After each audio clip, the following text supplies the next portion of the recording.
I take a sip of water periodically, mostly so you all can see that I still do have a face.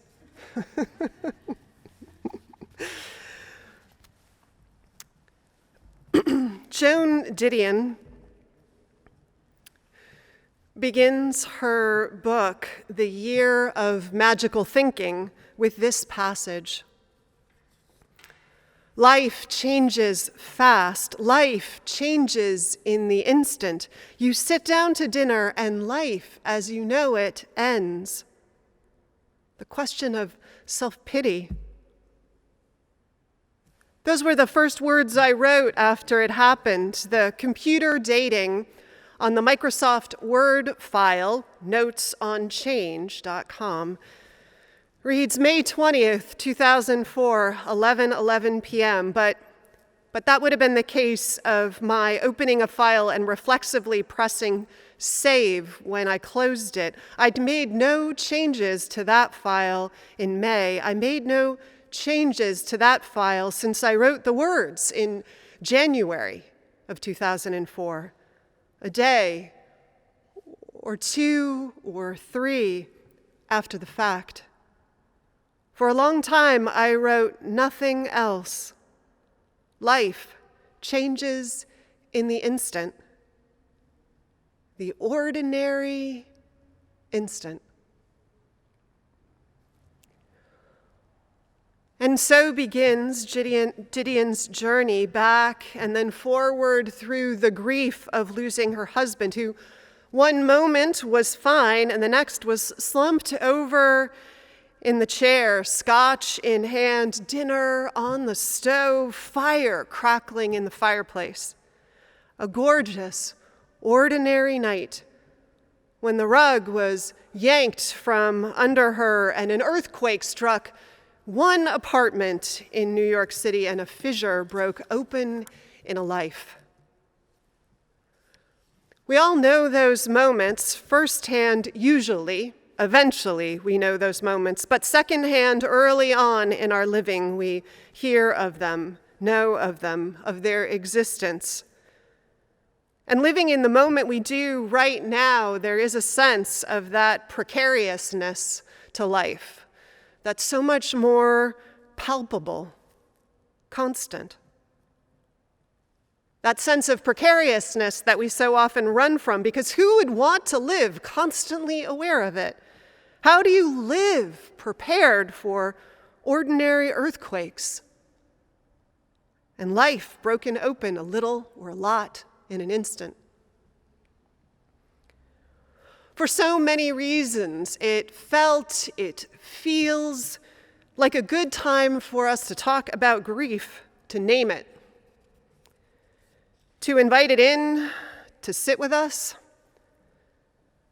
Normally, I would expect to do that next week, which would be a more natural fitting in liturgical calendar, but next week we have this other potential earthquake to prepare for. And I think we're going to need to invite in other energies and healing and preparation for us to sit with so we can weather that event. So this week. All cultures, all human cultures, I think, find a way to create rituals for recognizing and memorializing grief, loss, the dead. Some of the earliest remains I once read have been found in graves with objects beside them, and at least in one case, with the remains of a dog buried with them. Proof, I always remember, that human beings' best friend has played that role for a long, long time. We need ways to say goodbye. We need ways to bless someone who has been so important in our lives, to usher that person into whatever awaits us as we leave this planet, as Bob McCarthy's obituary beautifully put it, for the great beyond. And let's be honest, we need it for ourselves as we make sense emotionally of what I still think is the most incomprehensible, normal reality of life that there is, the death of another, the ordinary minute, The fire, dinner on the stove, scotch in hand, a person we love there one moment and gone the next. We need rituals of ending not because we need closure. Dr. Pauline Boss, a retired professor who's studied loss her entire career, doesn't like that word. She says it's a really good word, well, for the way you end a real estate transaction or a business deal, but not so useful for grief. It's a false promise, she thinks. We never really close a relationship with another person. We never close our grief about losing them, not entirely.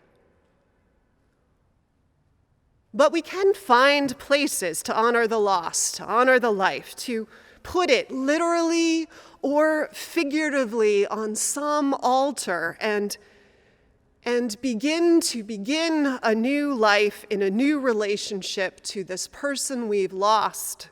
Find out what that means for us, and for that we have ritual. This year, as you all know, has been a hard year for loss, particularly around ritual. Memorial services for some of the people we've lost in this very community have been delayed until family can come to be here in person, or we can be together for that moment. Other losses have found creative and meaningful ways to commemorate the one they loved, including, in fact, this last week. It was the 1-year anniversary, you might have noticed when we were reading the dates, of Megan Lemur's husband, Les, of his death. And it was celebrated by many of the poets that he'd championed and published, gathering to read and share their work in honor of him on Zoom.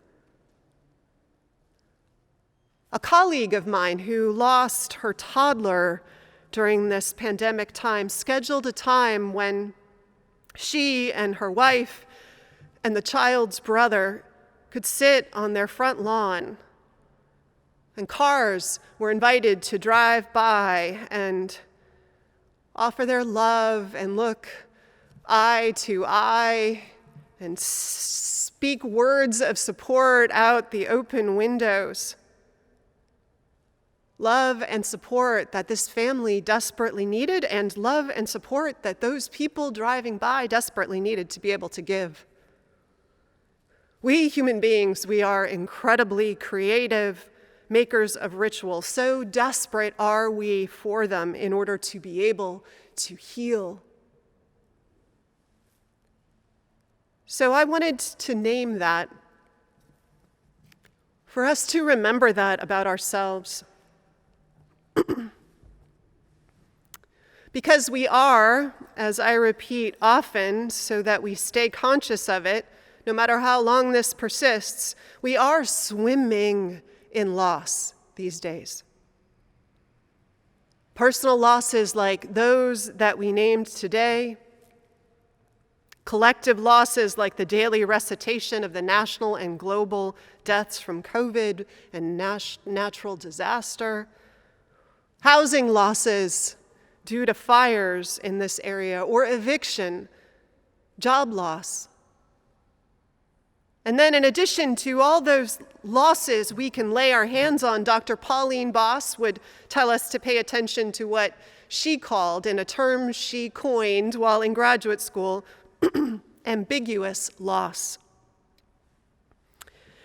Ambiguous loss, as I understand it, attempts to name all those things that are felt as losses,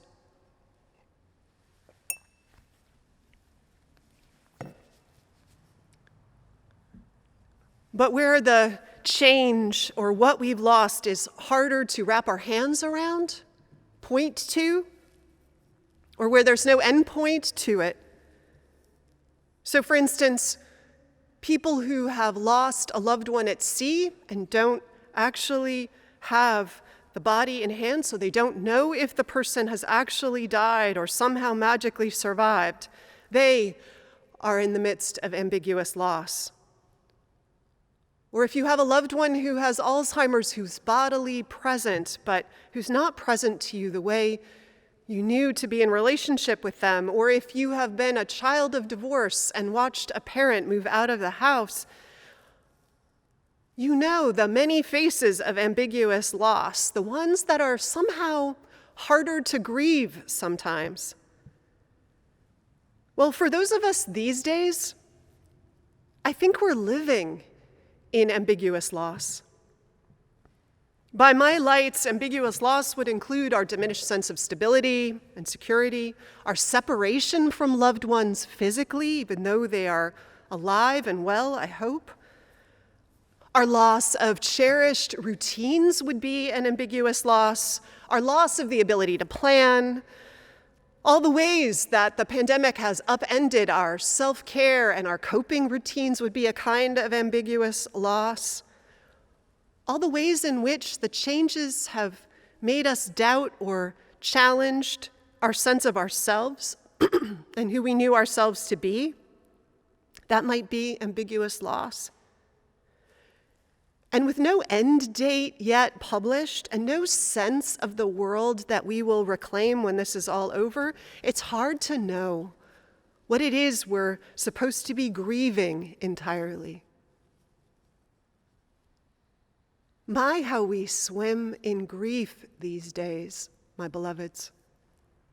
All of its kinds. So I wonder if maybe we could make a little time, take a moment to lay some of this other grief at the altar this morning. I wonder if you could take a moment to think, and maybe it doesn't even take a moment to think of what has been especially hard for you this year, what feels most grievous. Maybe you found it in your body during that meditation in some clenching, in a block in your throat, in the sore shoulders you couldn't make sense of before. Did you find it? Could you name it? What loss that was hard that you keep just under wraps to cope? I invite you to sit for a moment. Breathe again into the fullness of your being, body, spirit, mind, heart.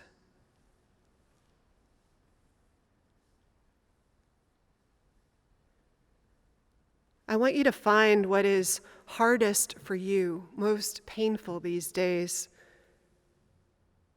Put a word to that loss if you can. Get a sense of what it is you mourn most and yearn to have back.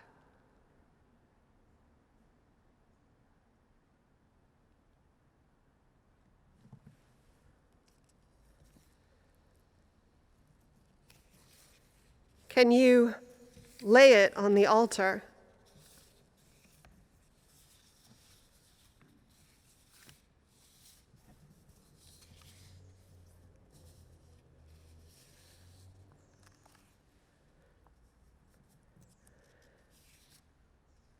And then can you think for a moment of what piece of what is lost you still have?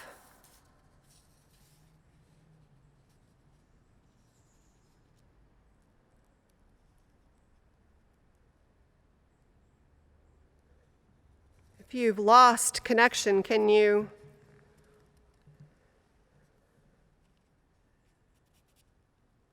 think of new ways you've found to connect with people and places and things you loved?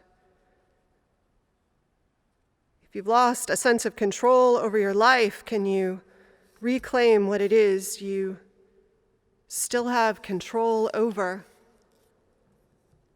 Your choices, how it is you choose to be and act in these times.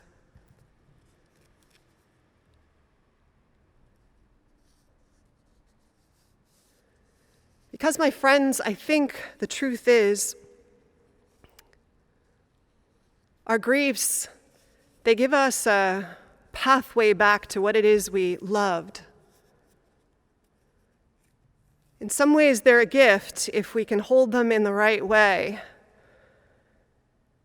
They show us what it is we want to reclaim and hold close and make a piece of us. What we're too sad, what's too hard to completely let go of, and then invite us to step into the world, holding tight to that. Able maybe over time to let the rest go. So I hope we are able to pay attention to ourselves, my loved ones, to what we grieve, to the loss. Know that it is hard. Know that we swim in it. That's what we hold in our bodies. That's what weighs us down some mornings and makes getting out of bed a sheer heroic act of hope and resilience. So blessings to you in all of it. May we pay attention and name our griefs and lay them on the altars, make altars in the world to them, with both what we love and acknowledge we have lost, but how we take ourselves and what we reclaim from that loss into the way we live into the world. Renewed to make sure that what is most important is never lost for long. Blessings in our journeys, in the altars we make, in the grief we hold, and in the ways we find ourselves into some healing and new life beyond it all. Amen.